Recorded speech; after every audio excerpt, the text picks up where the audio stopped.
What's up, guys? So iPhone 7 launch was today. I am here with your average consumer. Yo. And we're gonna find out, is the iPhone 7 worth buying? What do you think, man? But before we talk about that, let's talk about your favorite feature first.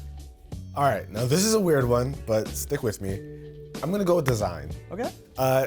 It looks, a lot of people say it looks exactly like the iPhone 6S and whatever, but that jet black.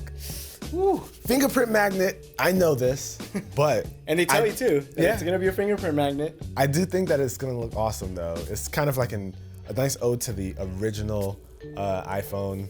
So, well, not the, Yeah, the original iPhone was, it was shiny black. You're right. You're absolutely right. Okay, I know my stuff. Yeah, no, you know your stuff. Now they got rid of the antenna bands too. Well, they moved them so it's not right across. So that looks really nice.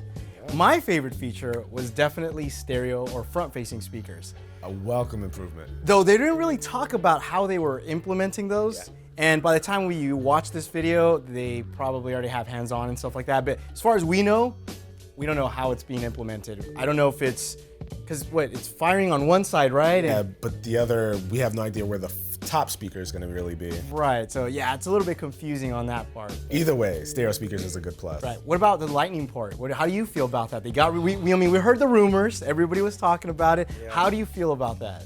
You know, I have a lot of headphones, a ton of headphones, so it kind of sucks to see it go. My favorite type of headphone is Bluetooth though, so I kind of feel like it's okay. But it does suck that a lot of the headphones that I like to use are gonna have to use an adapter now.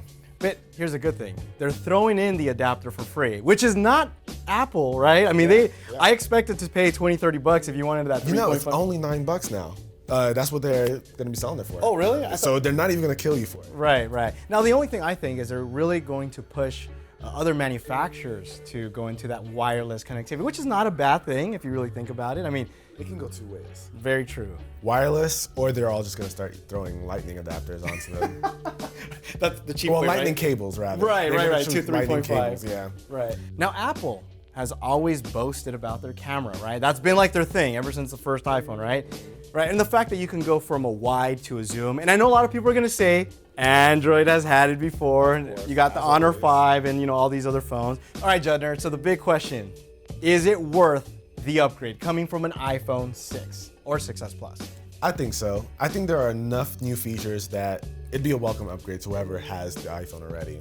I think so too. I think you're gonna get that water resistant, which is nice. You're gonna have the new camera, especially a lot of people that use an iPhone, they do love their camera, right? And a new front-facing camera too, so those selfie takers, you guys are gonna love that. And stereo speakers, they did say it was 2 times louder, okay?